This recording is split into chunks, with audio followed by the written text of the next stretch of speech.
तो भारत की air strike से पाकिस्तान इस कदर बौखला गया है कि अब झूठ के पुलिंदे बुन रहा है। जो पाकिस्तान ये मानने को तैयार बिल्कुल नहीं था कि भारत की वायुसेना ने उसके घर में घुसकर बालाकोट में भारी बमबारी कर आतंकियों का सफाया कर दिया है, आज उसकी पोल खुद आतंक के सरगना मसूद अजहर ने खोल दी है। देखिए हमारी खास रिपोर्ट।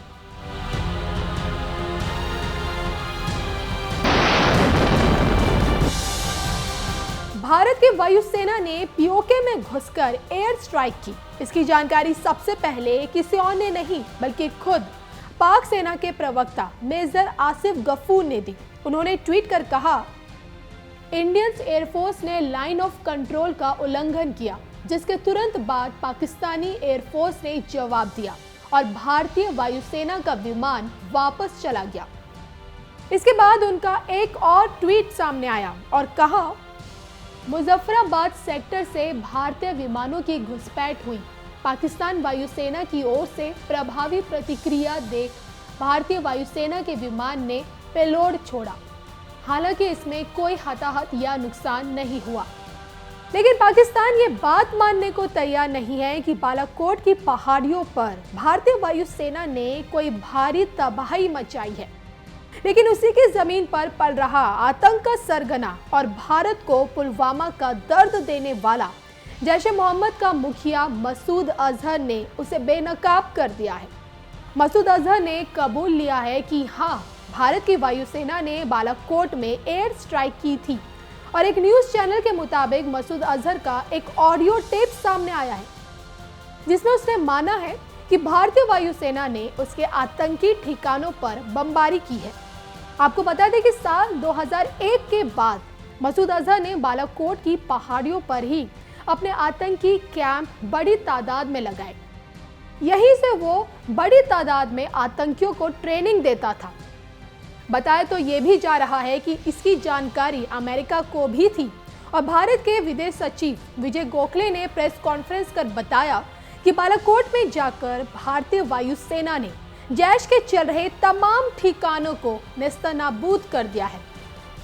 और बताया तो ये भी जा रहा था कि इस हमले में मसूद अजहर का रिश्तेदार यूसुफ अजहर भी मारा गया है। Good morning, ladies and gentlemen. On the 14th of February 2019, a suicide terror attack was conducted by a Pakistan-based terrorist organization, the Jaish-e-Mohammed, leading to the martyrdom of 40 brave Jawans of the CRPF. The Jaish-e-Mohammed has been active in Pakistan for the last 2 decades, and it is led by Masood Azhar with its headquarters in Bahawalpur. This organization, which is proscribed by the United Nations, has been responsible for a series of terrorist attacks, including on the Indian Parliament in December 2001 and the Pathankot Air Base in January 2016. Information regarding the location of training camps in Pakistan and in Pakistan-occupied Jammu and Kashmir has been provided to Pakistan from time to time. Pakistan, however, denies their existence. The existence of such massive training facilities capable of training hundreds of jihadis could not have functioned without the knowledge of the Pakistan authorities. India has been repeatedly urging Pakistan to take action against the Jaish-e-Mohammed to prevent jihadis from being trained and armed inside Pakistan. Pakistan has taken no concrete action to dismantle the infrastructure of terrorism on its soil. Credible intelligence was received that the Jaish-e-Mohammed was attempting other suicide terror attacks in various parts of the country, and the Fidaiyin jihadis were being trained for this purpose. In the face of imminent danger, a preemptive strike became absolutely necessary. In an intelligence-led operation in the early hours of today, India struck the biggest training camp of the Jaish-e-Mohammed in Balakot.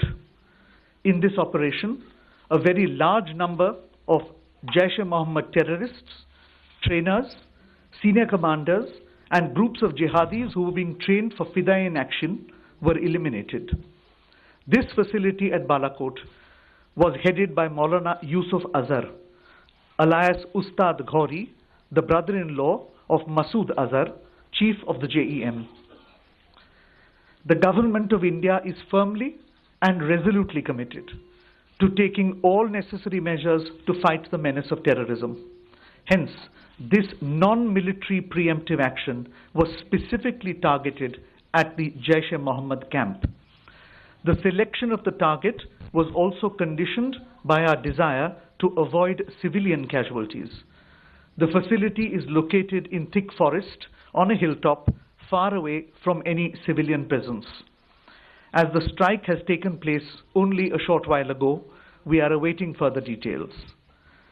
The government of Pakistan had made a solemn commitment in January 2004 not to allow its soil or territory under its control to be used for terrorism against India.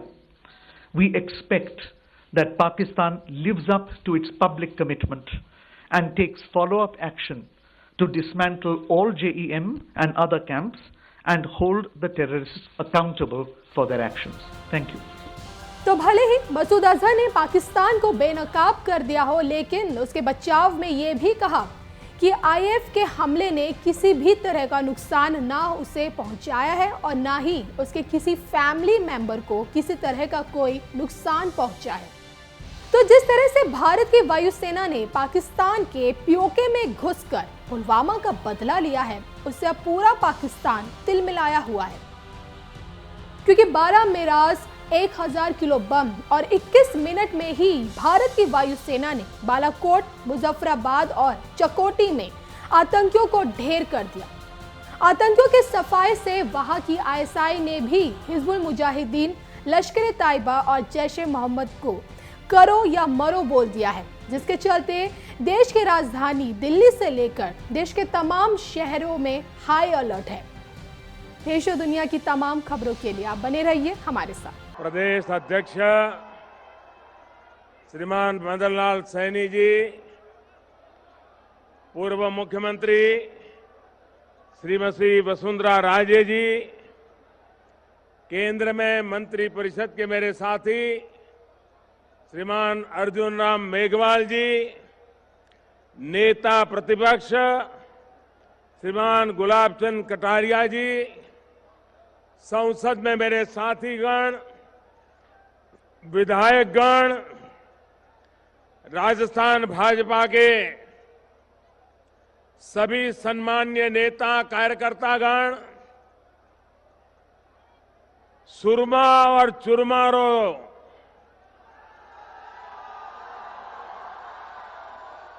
सारे देश में सरनाम चुरू,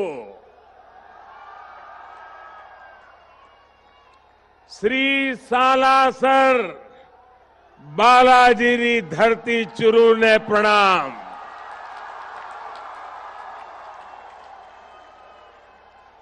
बाबा थारी देश विदेश में खूब घनी मान्यता है। दूर दूर से लाखों लोग थारा दर्शन करन आवे। ददरेवा में बिराजे जाहरवीर गोगा जी ने नमन।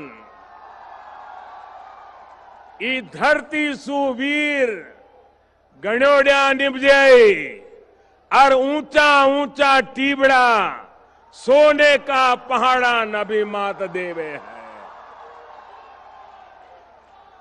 शक्तिरी भूमि शौर्य रो आगार सर्व धर्म समभाव रो चुरू विश्व कल्याण सेवा और मानवता रो संदेश देवता चुरू। अठहरी जनता ने वीर सपूता ने ममतामयी माता बहना ने नमन और घणो घणो अभिनंदन।